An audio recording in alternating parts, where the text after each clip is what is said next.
हम पिछले कई दिनों से आपसे कह रहे हैं कि आपको अब कोरोना वायरस के साथ जीने की आदत डाल लेनी चाहिए, क्योंकि कोरोना वायरस आपकी जिंदगी से अब आसानी से जाने वाला नहीं है। ये एक ऐसा अनचाहा मेहमान है जो लंबे समय तक अब आपके घर में रहेगा और इसके लिए आपको तैयार रहना चाहिए। और इसी बात पर अब वर्ल्ड हेल्थ ऑर्गेनाइजेशन यानी WHO ने भी अपनी मोहर लगा दी है। WHO ने यह आशंका जताई है कि यह वायरस एक महामारी के तौर पर लंबे समय तक इंसानों के बीच रह सकता है और यह भी हो सकता है कि यह वायरस कभी भी पूरी तरह से खत्म न हो। वर्ल्ड हेल्थ ऑर्गेनाइजेशन ने इसकी तुलना HIV से करते हुए कहा है कि HIV की तरह इंसानों को इस वायरस के साथ भी जीने की आदत डालनी होगी। अब लोगों को कई तरह की सावधानियां बरतनी होंगी और इस वायरस की वैक्सीन मिल जाने के बाद भी आगे का रास्ता इतना आसान नहीं होगा, क्योंकि सब लोगों तक इस वैक्सीन को पहुंचाना भी बहुत मुश्किल काम होगा। अब सवाल यह है कि फिर क्या किया जाए। अगर कोरोना वायरस लंबे समय तक हमारे साथ रहने वाला है तो हम इसके लिए खुद को कैसे तैयार कर सकते हैं, क्योंकि आप में से बहुत सारे लोगों ने ये सोचा होगा अभी तक कि ये लॉकडाउन महीने 2 महीने का होगा, बहुत ज्यादा हुआ तो 3 महीने का हो जाएगा, उसके बाद ये कोरोना वायरस चला जाएगा और आपकी जिंदगी पहले जैसी हो जाएगी।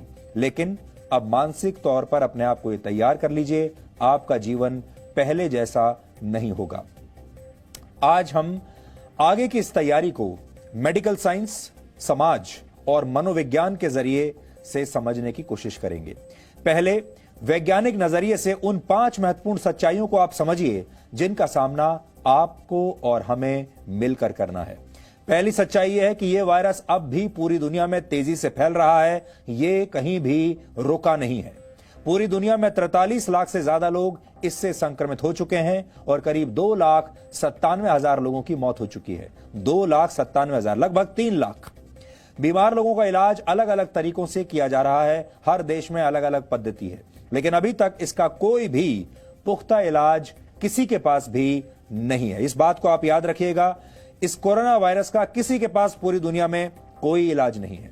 दूसरी सच्चाई है कि इस समय दुनिया में लाखों या शायद करोड़ों लोग ऐसे हैं जो संक्रमण का शिकार हो चुके हैं, लेकिन उनमें कोई लक्षण दिखाई नहीं दे रहा, उन्हें खुद भी नहीं पता कि वो संक्रमित हो चुके हैं। ऐसे लोगों को एसिम्प्टोमेटिक पेशेंट्स कहा जाता है और ऐसा भी हो सकता है कि इस तरह के जो मरीज हैं वो आपके आसपास घूम रहे हों।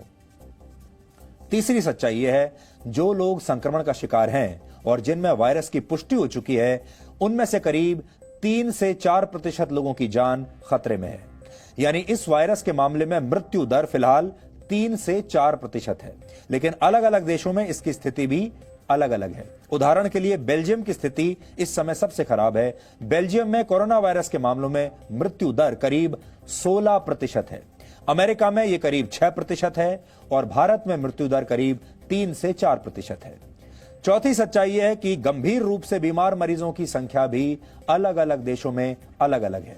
11 मई तक के आंकड़ों के मुताबिक गंभीर रूप से बीमार मरीजों की सबसे ज्यादा संख्या अमेरिका में है, जबकि भारत में स्थिति धीरे धीरे बेहतर हो रही है।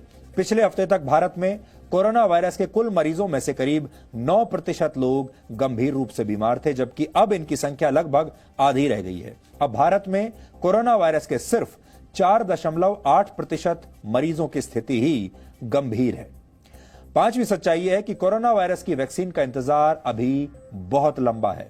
दुनिया भर में करीब 100 रिसर्च ग्रुप्स इस वायरस की वैक्सीन ढूंढने में जुटे हुए हैं, लेकिन वैक्सीन तैयार होने में अभी करीब 12 से 18 महीने का समय लग सकता है और 12 से 18 महीने के समय के बाद भी यह दुनिया भर में जब इसको डिस्ट्रीब्यूट किया जाएगा उसमें भी कई महीने या हो सकता है साल भर लग जाए। इसलिए ये जो सफर है ये बहुत लंबा रहने वाला है। इससे आप, अगर आपको रोड मैप इसका बनाना है तो लगभग आप 2 से 3 साल का रोड मैप बनाकर चलिए। आपको अगर वैक्सीन मिल भी गई तो भी आप तक राहत पहुंचने में, आपके जीवन में वापस नॉर्मलसी आने में 2 से 3 साल लग जाएंगे। अब आप ये समझिए कि कोरोना वायरस कैसे चमगादड़ों से जानवरों में और फिर जानवरों से इंसानों में फैला और कैसे सर्दी जुकाम जैसे लक्षणों वाला एक वायरस देखते ही देखते एक जानलेवा महामारी में बदल गया। वर्ष 2003 में चीन के गुआंगडोंग प्रांत से सार्स CoV 2003 का संक्रमण शुरू हुआ था।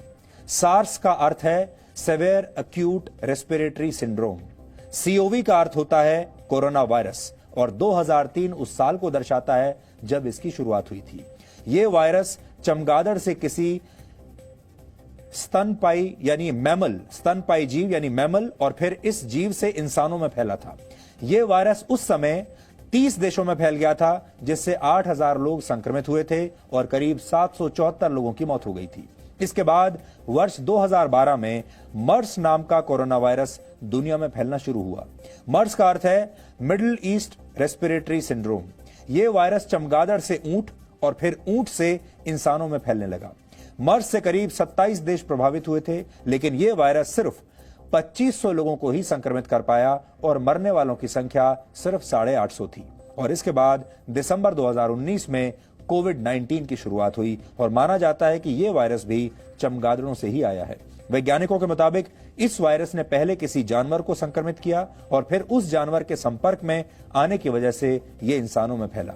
इसकी शुरुआत चीन के वुहान शहर से हुई थी, जहां की वेट मार्केट्स में कई तरह के जंगली जानवर बेचे जाते हैं, क्योंकि वहां के लोग इन जंगली जानवरों को खाते हैं। कोविड-19 से अब तक पूरी दुनिया में करीब 2,97,000 लोगों की मौत हो चुकी है। इसलिए ये जो समस्या है आज की नहीं है, पुरानी है, और ये समस्या मनुष्य के लाइफस्टाइल से जुड़ी हुई है, मनुष्य की खाने की आदतों से जुड़ी हुई है, फूड हैबिट्स से जुड़ी हुई है। जितना हम मांसाहार की तरफ जाते हैं और ऐसे जानवरों को खाते हैं जिन्हें शायद हमें नहीं खाना चाहिए, उनसे उतनी ही बड़ी संख्या में इस तरह के संक्रमण फैलते हैं। अब कोरोना वायरस के साथ समस्या यह है कि यह वायरस इसने पहले कभी किसी इंसान के शरीर में प्रवेश नहीं किया था, लेकिन वर्ष 2019 में ऐसा हो जाने के बाद, यानी इंसान के शरीर में प्रवेश हो जाने के बाद से ये एक इंसान से दूसरे इंसान में तेजी से फैल रहा है।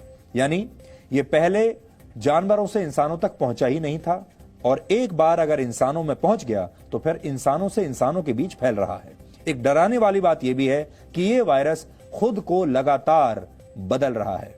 आप बदल रहे हो या नहीं, लेकिन यह वायरस लगातार बदल रहा है, यानी इसकी संरचना में बदलाव आ रहा है। इसे अंग्रेजी में म्यूटेशन कहते हैं। इस म्यूटेशन की मदद से यह वायरस खुद को इंसानों के शरीर में लंबे समय तक रहने के लायक बना रहा है, ताकि ये आपके शरीर में लंबे समय तक ऐसे ही रहता रहे। एक अनचाहे मेहमान की तरह आप कितना भी चाहें कि यह आपके शरीर को छोड़ दे, लेकिन यह आपके शरीर में ही रहेगा।